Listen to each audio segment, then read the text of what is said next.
I'm Jessica. I'm the Events and Marketing Director at Greenlight Bookstore, and we are so excited to be hosting Sean Brock in Brooklyn tonight. He is here to launch his new book, South, and he's going to be discussing the book with Kat Kinsman, so you are in for an excellent conversation. Before we turn the stage over to them, just a couple things to mention. We want to say a huge thank you to the folks at Artisan for working with us on this launch. They are fantastic. And also to the team at the Bell House for making this happen in this beautiful space.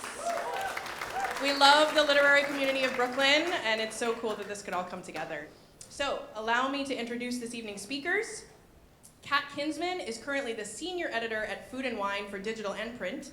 She's worked previously as senior food and drinks editor at Extra Crispy, managing editor at CNN Eatocracy, and editor-in-chief, and then editor-at-large at Tasting Table. She is the author of the book Hi, Anxiety, Life with a Bad Case of Nerves, and the founder of Chefs with Issues. And she hosts the cooking show, No Pressure. She's going to be talking tonight with our featured author, Sean Brock. He is the founding chef of the award-winning Husk Restaurants and the chef/owner of Audrey and Redbird, opening next year in Nashville. His first book, Heritage, was the winner of the James Beard Award for Best American Cookbook and the IACP Julia Child First Book Award in 2015, and was called the Blue Ribbon Chef Cookbook of the Year by the New York Times. He won the James Beard Award for Best Chef Southeast in 2010, and was a finalist for Outstanding Chef in 2013, 14, and 15. His TV resume includes Chef's Table and The Mind of a Chef, for which he was nominated for an Emmy. Raised in rural Virginia, Brock is passionate about preserving and restoring heirloom ingredients.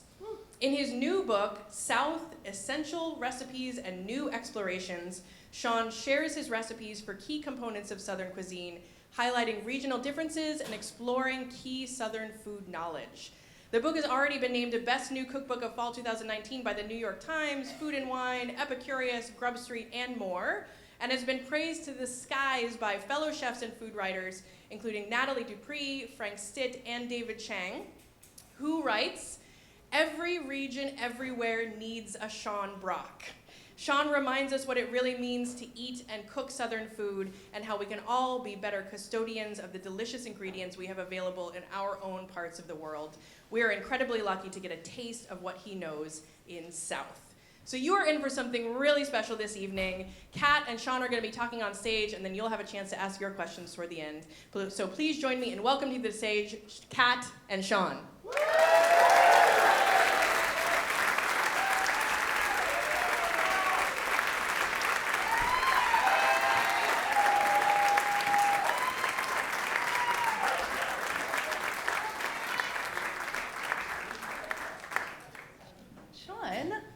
First of all, thank you for the ham.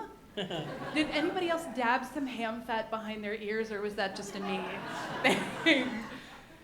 I had to put my hat on because I was like trying to fix my hair and realized that I'd greased it down with ham fat. I mean, that's not the first It would time be in your like life. all shiny up here.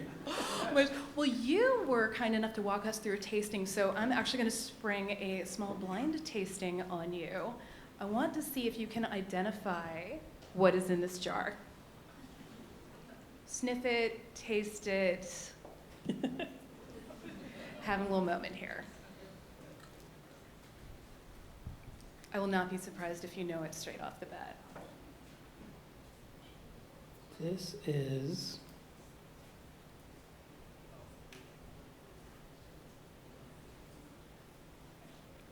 Watch a pro do it. This is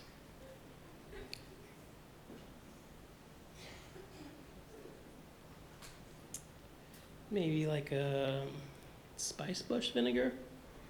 It is a vinegar that you made in 2013 and called it the finest vinegar you have ever made. That is the Concord grape vinegar. Yes, that's what I could not put my... Yeah. Wow. Yeah, so keep that in your pocket tonight. So this vinegar was the first vinegar I made with my grandmother's vinegar. So this has my grandmother's acetobacters in there. Yeah, it's a really beautiful thing. Yeah, and I was like, where did you get this? I feel like Wow. yeah, it's got that moment. Gosh, I wish there was enough to pass around to everybody, but it's such a visceral thing. It's got such particular Little Jolly Rancher going on. Yeah. Yeah, it's good stuff, right? Thanks for bringing that. Y'all are going to be happy to know that there's an entire giant section on vinegar in this cookbook. Yeah. People are cheering for vinegar. That's awesome. Which I think is a beautiful thing, but you cannot make Southern food and have a Southern pantry without vinegar. And I want to talk, but first I want to bring around the conversation to a point of contention for a lot of people that I think you assert doesn't need to be. If you would talk to us about cornbread and why that is important and what you had to say about cornbread in here. Because I heard a few like oohs from the audience, like this is going to get spicy, but I want to hear what you have to say about it. Well, I would say if I had to pick one thing that encompasses all the things I love about the South and Southern cooking, it's when the skillet comes out of the oven and you just tear into it, and that first waft, it's so hypnotizing. It's like just that smell is a great example of how we can use food to trigger nostalgia and family and just wonderful memories, because I go straight to my grandmother's kitchen. Did she teach you how to make cornbread? Yes. Recently I've realized how amazing my mom is. Oh, your mom's cornbread. awesome. Like, I had the pleasure of getting to eat his mom's chicken and dumplings a few years ago, and I still hold that as such a holy moment, and the notion of you two cooking together was really an incredible That was amazing because it was a lunch for how many hundred people? I think probably at least 400 or 500 people, maybe more than that. Southern Foodways Alliance Symposium. So I didn't tell my mom that part. And she's very shy, and I convinced her to come to the Southern Foodways Alliance Symposium to cook with me, to make chicken and dumplings, and we made like 20 different things. But it was the day of, and we were trying to get a strategy on how we were going to make all these dumplings, transport them from the prep kitchen over to the site. And all these chefs are all huddled up trying to figure it out. And she's like, no, I didn't come all this way to make shit dumplings. I was like, Mom, you have to trust me. You can't make these a la minute. She's like, I don't even know what a la minute is. And so You got all fancy on her. we made her this like ring of fire. So it's all these turkey fryers with chicken broth on each one, and she's just in this circle, just dropping dumplings nonstop. And it was unbelievable to watch. And those dumplings were perfectly cooked and then served to the guest. I would have never had the courage to do that. They were such a beautiful thing, and I ended up thinking about these dumplings a lot because there's this fairly epic lunch that happens every year at the Southern Foodways Alliance Symposium. I mean, some of these have become something like Woodstock. Oh, were you there for when Ashley Christensen threw down all the vegetables? Or like, did you have Vivian Howard's tomato pie? And it just becomes this sort of like cultural touch point. And people were taking pictures. Oh, I love, like, it smells so good. I wish we could just like waft it into the room. But it's really beautiful. But it becomes this cultural touch point, and so people are, of course, Instagramming it and stuff. But when the plates came, they actually didn't take pictures because it's not a pretty dish, and this really pissed me off. I was like, do you not realize you're in the presence of like God's chicken and dumplings, basically here? But what I loved flipping through this book is there's pictures of fantastically ugly food in there, and it's the most beautiful thing in the world. Mm-hmm. So let's talk about that, the sort of humbleness of some of this food and why that makes it so wonderful. It's cooking with a simplicity that I think all chefs strive for their entire careers, but grandmothers just do it. Mm-hmm. And that generation just knows and appreciates this simple act of cooking things slowly and allowing the flavor to develop that way. Those are the things that that really haunt me the most, are those just single ingredients in a pot, slow cooked with who knows what the grandmas are throwing in there. They don't tell all the secrets. There's a recipe in here for greasy beans, which is a varietal of string beans that is indigenous to my area of southern Appalachia. And if you took haricot vert or any genetically engineered green beans and made that recipe with them, it wouldn't taste very good. And that shows to me just the importance of saving these things and really celebrating them. Yeah, and it takes time too to do all of these things too. I know that you have saved heirloom varieties of seeds. You have gone and documented these recipes. The picture I'm thinking of in particular, where I opened it up, thought like, that's so ugly, it's so great, is peanut butter gravy. I know of chocolate gravy. I'd heard of that, and that's always people's party trick. Well, do you know about chocolate gravy? I had never heard of peanut butter gravy. I hadn't either. So tell us how that came about. It was just an accident. It was the last photo shoot of the book, and it just kind of happened. It was amazing. And I think that's the thing that I also in particular love about this book. There is a tremendous amount about heritage and where recipes come from. But then there is also, so when I started first learning about Sean, and we've known each other a pretty long time, and I was fascinated because you were the molecular gastronomy guy, making bubblegum candy floss. You were at McCrady's. You were doing all kinds. Oh dear, we were making foie gras cotton candy and country right. ham cotton candy and yeah, bizarre stuff. But it's an interesting thing, though. It's such a weird sort of, like, I feel like I just pulled out the deep cut there, like the obscure 7-inch, like right there. But it was so funny because then the notion of you morphed in my head from this guy who was doing all of these things in Charleston at this incredibly storied restaurant, because McCrady's had been around for since 1778. Yeah.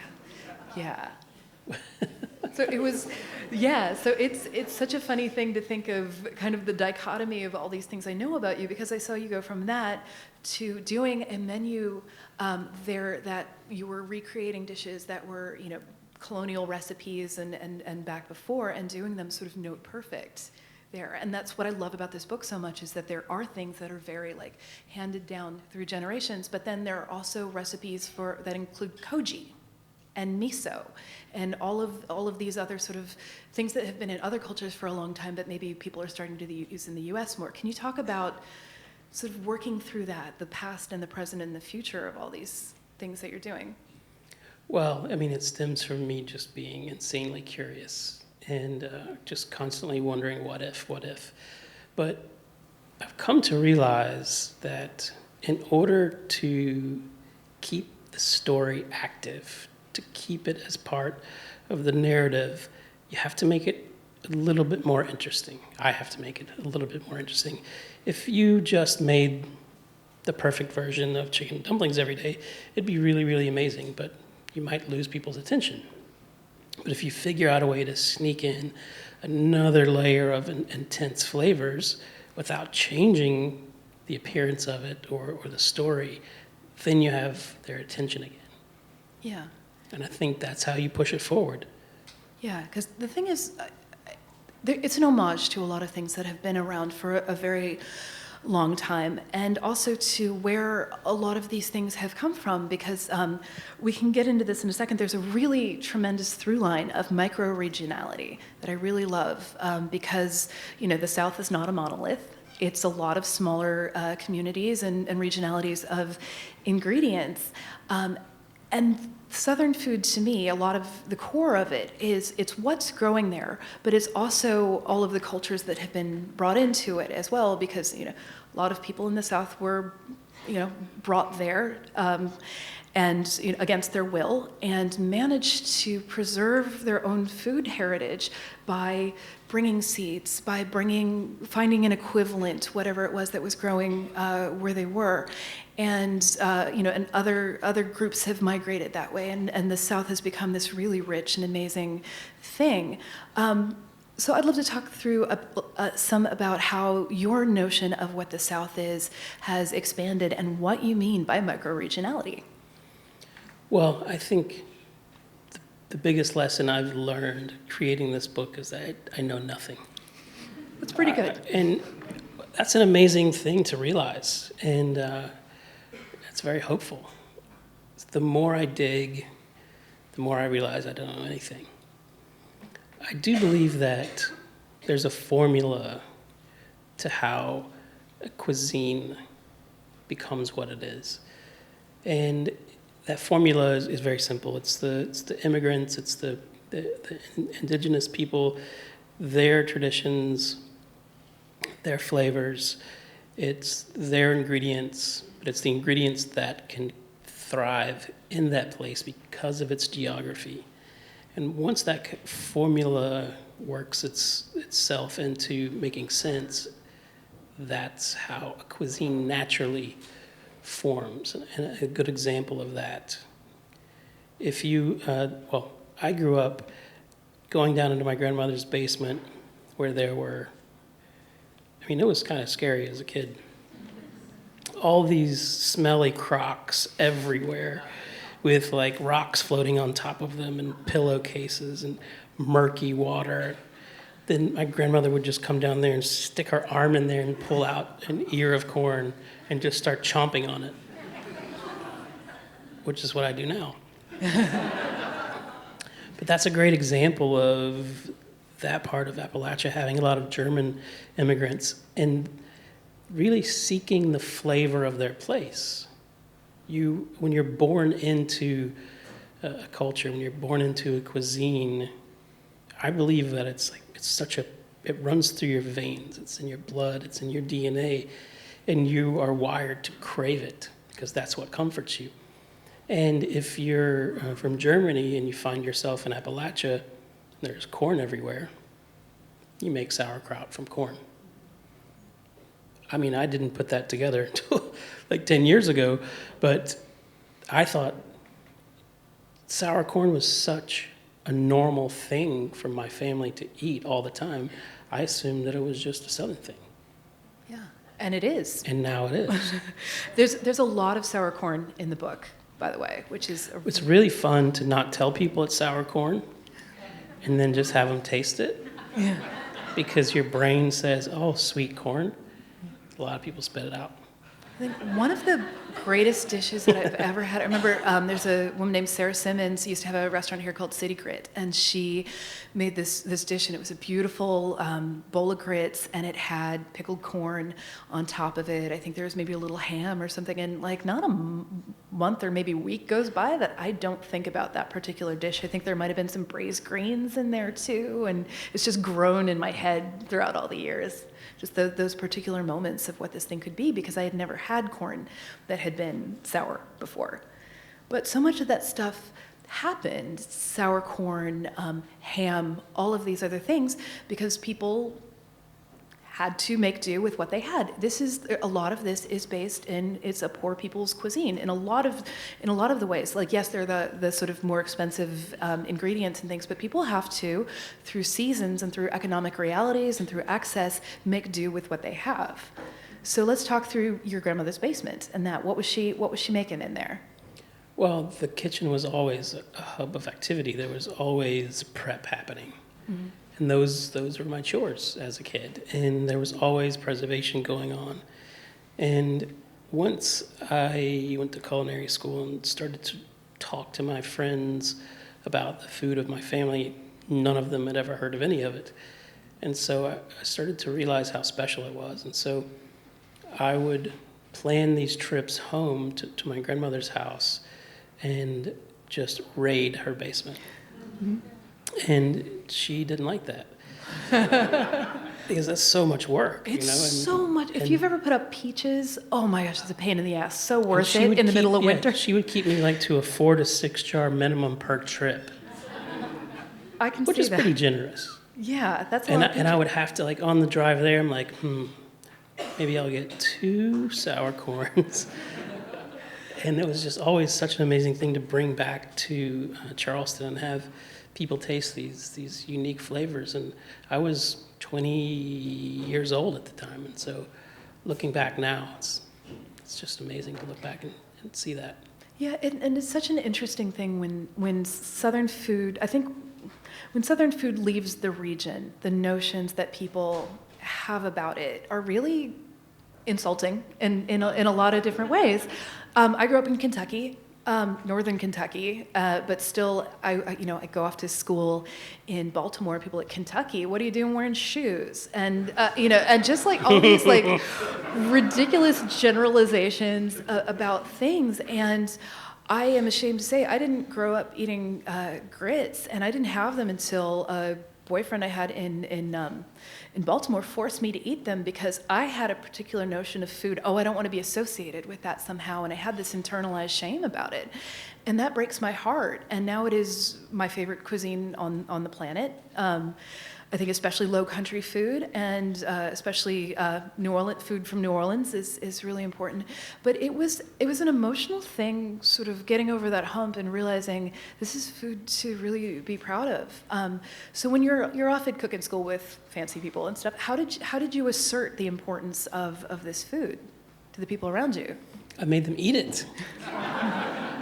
You just make them eat it, and then it speaks for itself. That's the beauty of it. It really does speak for itself. When you taste that ham, it's like your mind just becomes blown.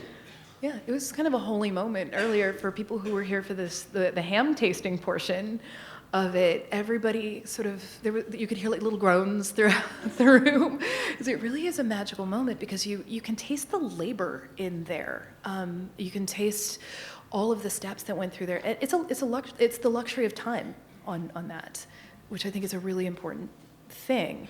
So you go from cooking school and you're finding sort of your place with this, and then you're going to restaurants. But you took a turn when you went to restaurants, and you were doing some of the molecular stuff. But you were also working at places where you could celebrate the ingredients that you grew up with. How did that shift start to happen for you? It started to happen when I started becoming obsessed with seed saving, which stemmed from working in restaurants and realizing that all of those varietals of plants and those animal breeds that I grew up with weren't available to chefs. That just blows my mind. It still blows my mind. It still blows my mind that the food that restaurants serve and the ingredients and the quality of ingredients that people serve. There's so much more delicious food out there. There's food that is more nutritious and carries a story of multiple generations and the wisdom of those generations. And you're not going to get that in a haricot vert GMO green bean. I love that you keep just coming back to haricot vert. What's the purpose of a haricot vert? Those little things. Man. Why they pick them that early? I know. Yeah. No, it's not. Because they're cute. I don't know, like these little baby kind of things. Like, what's the point of a microgreen, a little? Yes, let's figure out when it has the least amount of flavor, but it's really pretty. Yeah, that's what we'll do, and we'll pay extra for it because it's French. So we're saying maybe some of these dishes just have a marketing problem. So you take greasy beans and. What do you call it? So fancy people will buy them. Greasy beans. Yeah. I remember you were also serving leather britches, which is... Does anyone know what leather britches is? I do. Yes. That makes me so happy. Yeah. Yeah. And if you explain for the rest of the folks who... Well, the name comes from how they appear when they're being preserved. They look like a leather pair of britches hanging on the clothesline. And I grew up with this tradition my whole life. It was just part of the landscape. It was always there. And you take fully grown green beans with that's what you take pride in. You want that bean inside of the green bean to be enormous and full. And then you string them, and then you take a needle and thread, and you restring them. And then you hang them by the fire. Or outside or wherever, and they dry. And that's a way to preserve them. But what happens is the concentration of flavor, when you cook them, it's a meat substitute. it takes on you get the same emotion that you get from when you eat a slow braised piece of meat. Yeah. And vegetables are emotional. They really, really are. And I speak to you as somebody, we both have vegetable tattoos.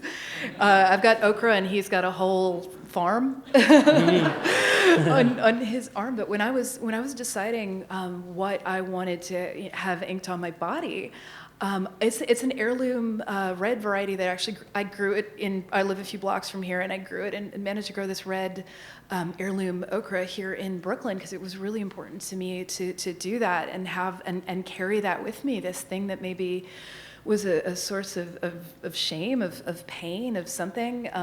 To reclaim that kind of thing. And you've got, I think, like there's choga beets, there's all kinds of.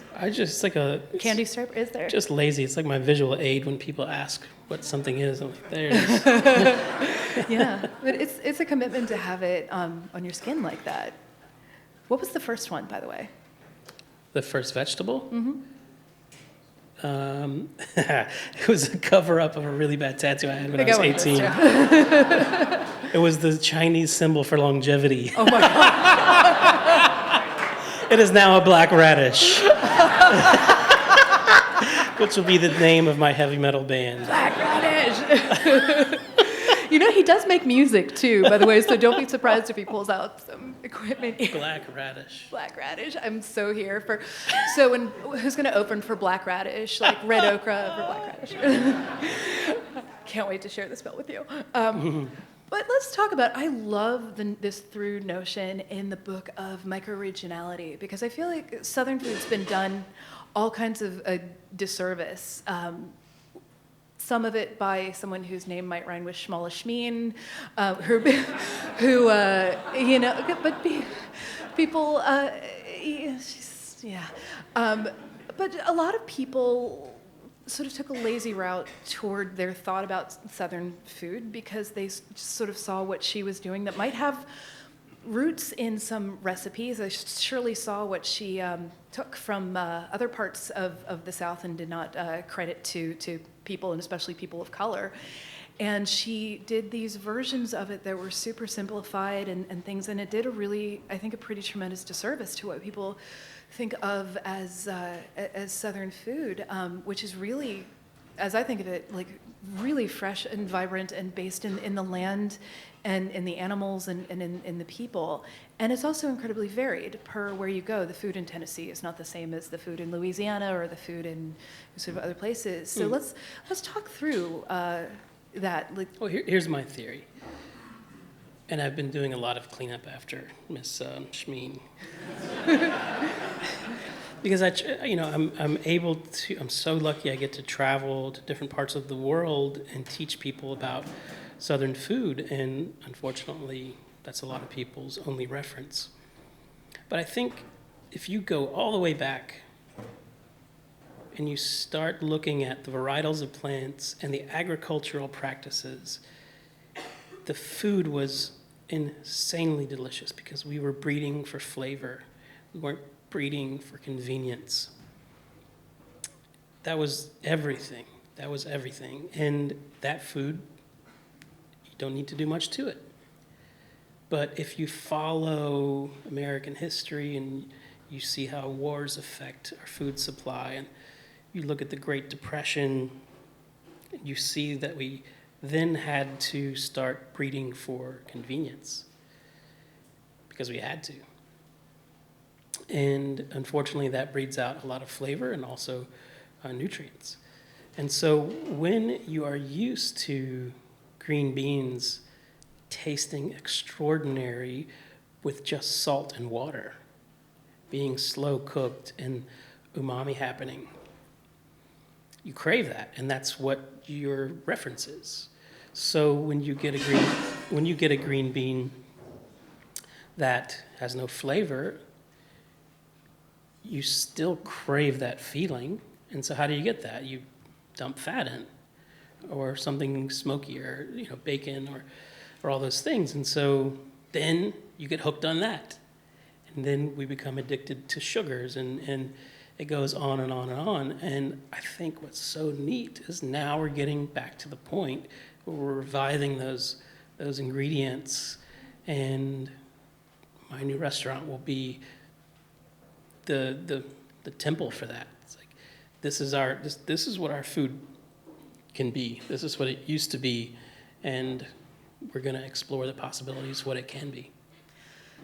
What I really love is that a lot of people are, because you think vegetables and you think of, the vegetables that we have tattoos of, people are getting really geeky about grains in a way that I thoroughly appreciate. And there are some of the grain producers, people like at Anson Mills, and who are going back and maybe rediscovering some grains that had been lost in the mix because maybe you can't do them in quantity because they don't transport well or something. But I know that you work with some of these farmers to make this happen. Can you talk through a little bit of the process about how you identify what is this thing, and how do you bring it back to life? It's an insane process. I mean, there's a reason people don't do it. It's expensive and it's difficult. A great example would be a variety of corn I have tattooed on my arm. It was my first seed-saving experiment when I told Glenn Roberts of Anson Mills that I wanted to contribute to the repatriation of the Southern Pantry. And I had a piece of land and I was pretending to farm.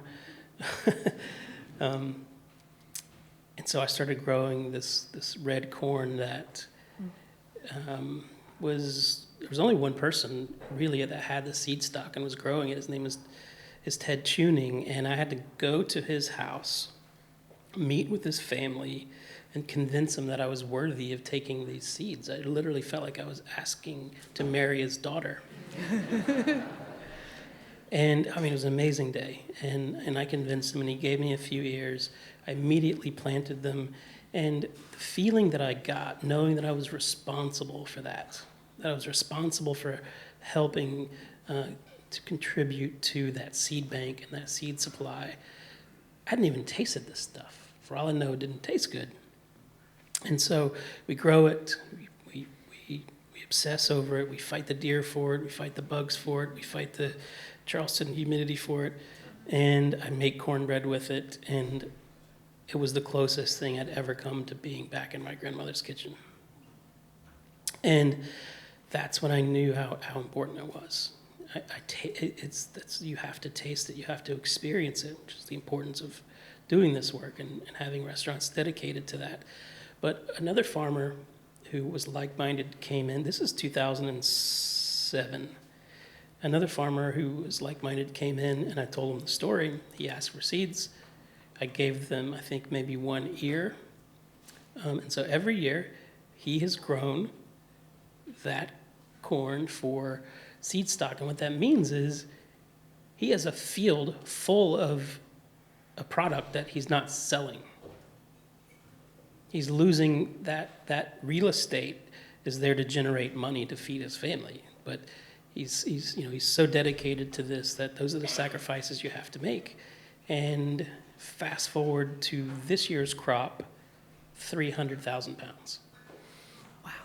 Of Jimmy Red corn. So it's Jimmy Red corn. And are people able to taste this in some form? Because I know you grow stuff and don't eat it, you just save it. Is there somewhere that people can eat this Jimmy Red corn? Funny you ask. www. My plan is to make a cornbread mix, and I did a trial run, which was hilarious. I thought we were going to sell like 100 bags. We sold 1,100 bags, and we had to put... Oh, there's some right there. There it is. We had to put those stickers on by hand on the front and the back, and to put it in the package and write the address on it by hand and take it to the post office, and it only took 2 weeks. So now we have a new crop, and we're going to be selling that very soon. Am I nuts, or did the people at Highwire Distillery do a Jimmy Red corn drink of some sort? Yes, and I actually helped make some of that pre-rehab. Sure. And it was amazing. The fat that came up during the distillation process was almost this color. It was a little more yellow, and it tasted like banana Laffy Taffy. So wild. It's so crazy.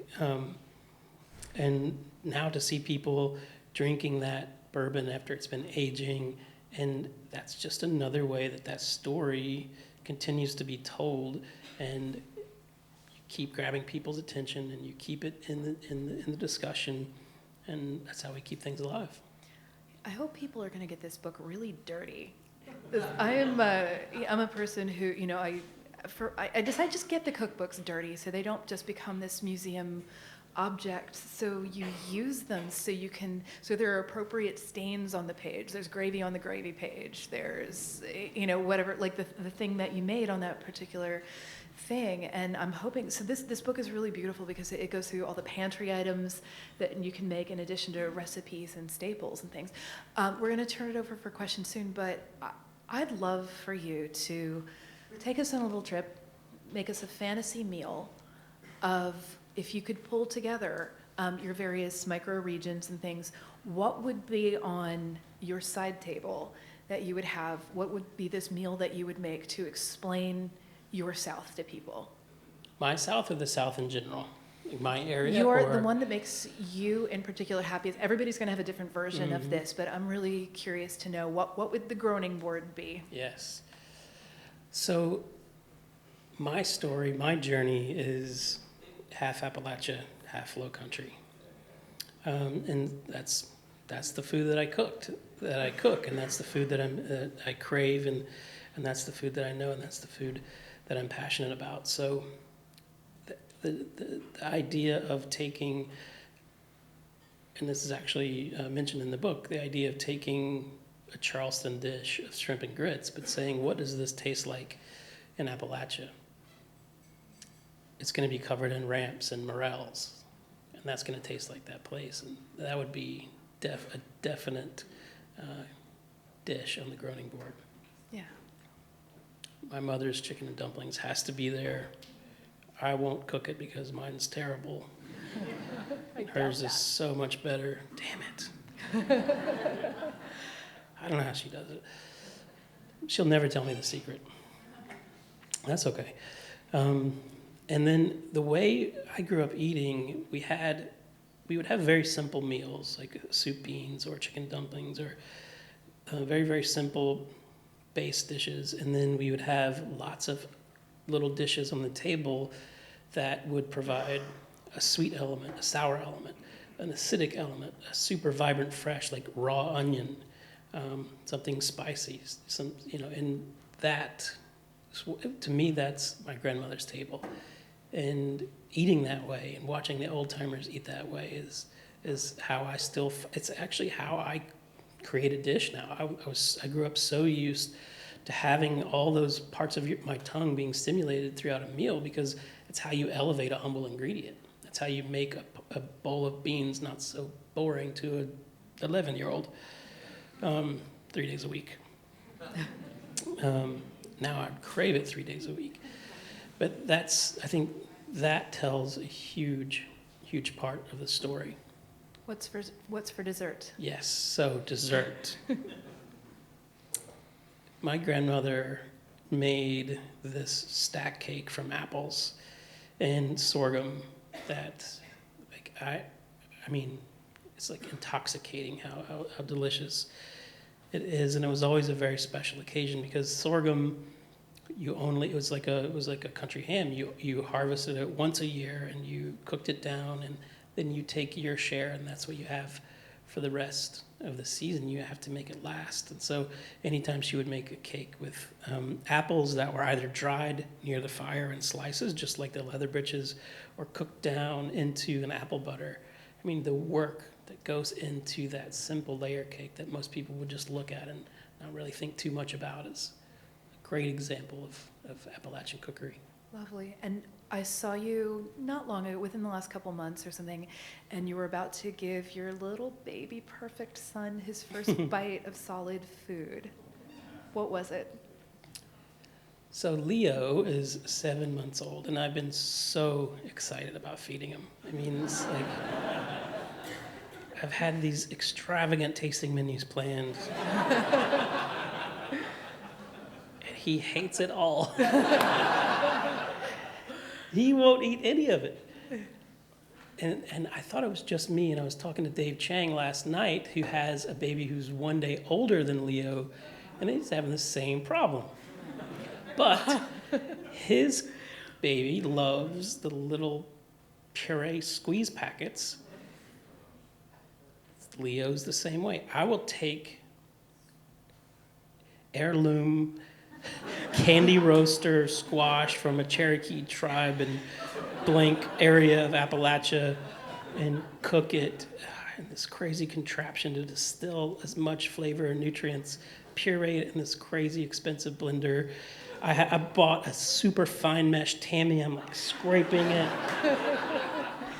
I put it on the spoon. Here's what he does. It's like, it's not a lemon. But then I give him the damn squeeze packet. He loves it. It's what's in those things. Oh my God, he's going to be taking Lunchables to school. You're going to have to change your name. I don't know what to do, but I did feel better that Dave's having the same problem. and Leo has a temperature tonight and stuff, so let's all send really positive vibes out to that sweet little guy who is an Instagram star. But I think we're going to have somebody with a microphone out in the audience back there. If anybody has any questions for Sean. Got it right over there. Over here. You guys talked about like microregions and the influence of immigrants into the South and how that people try to find the flavor of their home. What do you think is the future with recent immigrants like Vietnamese, Indian, etc., to what I would maybe say with capital N and S, the New South, and the future of that food? I love this question because this is what I've been thinking the most about, especially with the new restaurant. And it was something that kept crossing my mind when I was writing this book and finishing it up. If we look at that formula that I spoke about of how a cuisine is formed, it's the geography of a place, the ingredients that thrive there, and the people who brought those ingredients there. Sure. If that's the formula, if that's how a cuisine naturally forms, and if that's Southern food, what's Southern food going to be like in 2025 in Houston? That's Southern food. That's the future of Southern food, and we should embrace that. And it's just more stories to tell. Yeah, I like that. The South gets to be a lot of different things, and I think it's better for it in a big way. Who else? We have one over here. Good evening. Hi, John. Hey. First time caller, long time listener. I love saying that. Can you speak to your type of cooking relative to the rate of obesity in southern states? Specifically Kentucky, Alabama, Mississippi, Louisiana. Yeah, so I touched on it earlier, but here's my theory. Mother Nature purposely made the most nutritious food the most delicious to trick us, because we always reach for pleasure. That's the first thing that we reach for. And so if the foods that we're serving people and the foods that are available in stores have no nutrients, well, you need to eat more of them. And you need to add sugar. And that's why we should save seeds. Yeah, and I also note, I think the lack of access to nutritious foods is kind of an act of violence upon poor people, frankly. And it breaks my heart. Yep, and we need to be better about that in a big, big way. And I honestly think that this book is going to go a really long way toward explaining why this kind of food is important and should be celebrated and maybe reclaimed from some of the stuff that is more commercially produced and does not have all the good stuff in it. Yeah, I think we should also really pay close attention to the idea that it is an addiction no different than alcohol. When we become addicted to caffeine and sugar and fats, these things that cause a sensation in our bodies that we then crave, that's an addiction that is I mean, you see people, I mean, I know people who drink 2 liters of Coca-Cola a day. I don't think we're designed for that. I used to drink 2 to 4 liters of Diet Coke every Yeah. day, so yeah. It's that addiction is as serious and needs to be taken as serious as any other addiction. Okay, we've got one over here. Hey there. Well, it's 2 questions here, I guess. And Only allowed one. I'm just it stems from something you mentioned in the talk around 7 o'clock, 7:30, and it's a term. But I guess the first question is, how do you begin to change the perception of, Southern cuisine being basic and something that's not complex or advanced. And the term you coined, and I'm going to trademark it for you, is hillbilly umami. So that's kind of the first question. well. This is my son, and I married a Spaniard, so you showed us 3 different hams and tonight, and they were all extraordinary. We come from Italian and Spanish hams, prosciutto di Parma and habulo, and these extraordinary hams, and you showed us 3 beautiful hams tonight, and we don't really get to see them. They don't seem to be available, so There's a list in the back of this book. yeah, so that is something that I would like to source for my restaurant, and so can you tell Well, us there's more not about much of that? it, and I try to buy most of it. Pages 368 and But, 369 of your book will. Absolutely, the term the umami, hillbilly umami struck me, and I will forever remember that. Yeah, I think both of those questions go hand in hand. And those are the things that I worry about. Those are the things that I think about. And I've come to the conclusion that I just have to do. I just have to do my best to make the right decisions every day and execute, and let that food speak for itself. Do we have any women with questions? Looking around. Over here. Hi, I'm Danny. Grew up in Florida, which is often a state that struggles with its identity in the South and is looked down upon for not being a part of the South. What would you identify as some staples out of the state of Florida that really help represent its Southern heritage and culture? So, when I made the rule, when I opened Husk, I made the rule that we would only purchase food grown in the South. I was really thankful for Florida. Try finding citrus in Virginia. It doesn't exist.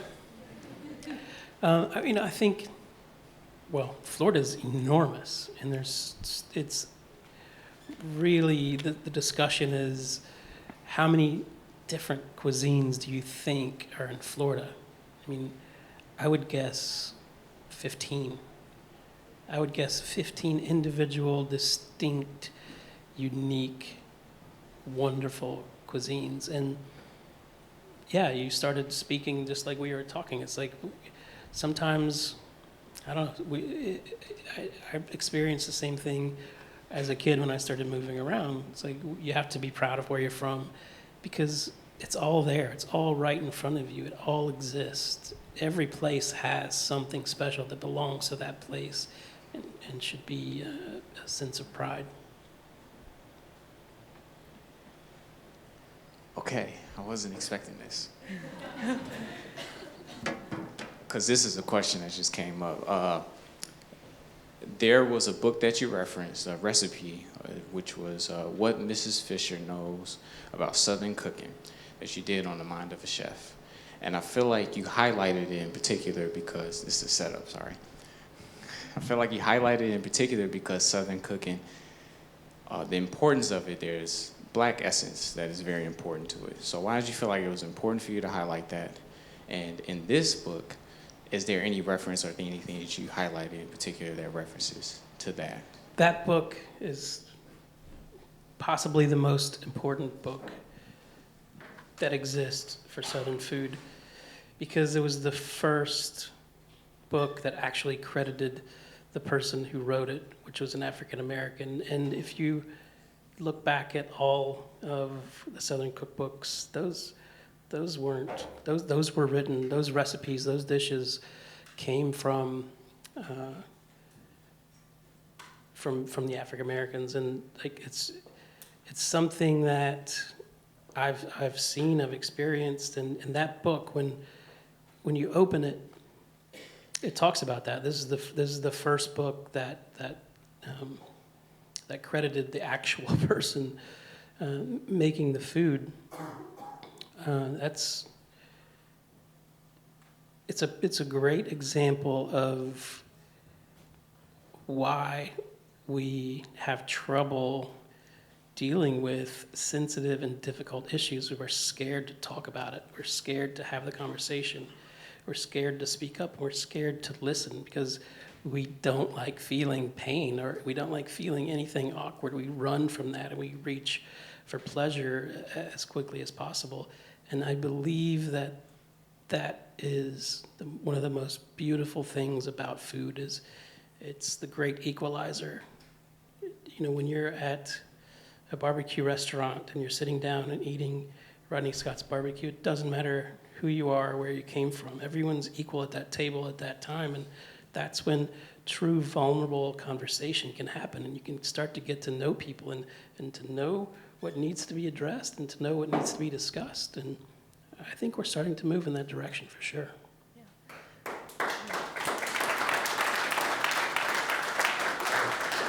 And is there a place that people can access that book? Is the text available? Is it? There was an actual copy up for auction the other day, and I think it went for $12,000. Mm-hmm. But you can get the Linda Russell's book, which is older, and it's now online. Hello, friend.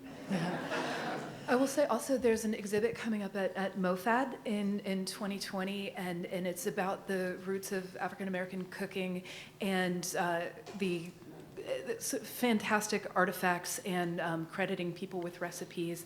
And it's going to be, I don't know exactly when this is opening, but it's so February. It's so important, and everybody needs to go and see this because American cuisine owes so much to everybody who's being represented in this show that's coming up. Yeah, and a lot of those books are available on Google Books. Mm-hmm. A lot of my copies are printouts of those.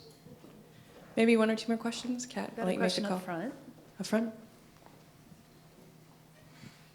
Hi. Hello. I'm a chef myself, and I'm actually moving to Germany literally tomorrow. Whoa. Thanks for making it. Whoa. I was wondering, because I had a restaurant here and I would love to open one up there, if you had any tips as far as being able to introduce this type of food to a culture and a palate that isn't used to hardly anything that would be in a Southern cookbook, because I'm from New Orleans myself, and that's the kind of food that I do, and want to bring that there and incorporate it into that kind of culture. What an amazing opportunity you have. Wow. I can't even imagine having that opportunity. That's just amazing. My advice is to realize that you can't do it all in the beginning. And you have to realize what you're capable of executing and what people are able to take in and absorb and understand. And that may require holding back a lot of really great ideas and create a discipline for yourself to start simple, gain the trust, and then just like grandmas, you start adding in secret stuff. Don't you have to tell anybody? Yeah. What's the restaurant called? The one I had here was Cafe Buku. Beautiful. And what's the new one? Not sure yet. Wow. Please, Let us know. yeah, shoot me a DM on Instagram. I need to follow that. Okay, we got one last one, and Sean gets to pick the last one. I'm not taking that responsibility. Good luck.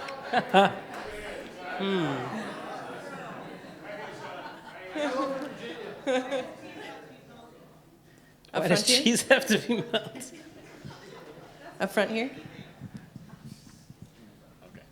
Knowing the relationship you have with your grandmother and how much she instilled a love of food and your relationship with food, what would you want the younger generation to learn and embrace about your era of Southern food? That no matter where you're from or what other people think about where you're from, that's where you're from, and that's the food that you're supposed to be cooking, and that's the food that you're supposed to be eating, and that's all you can do. Thank you.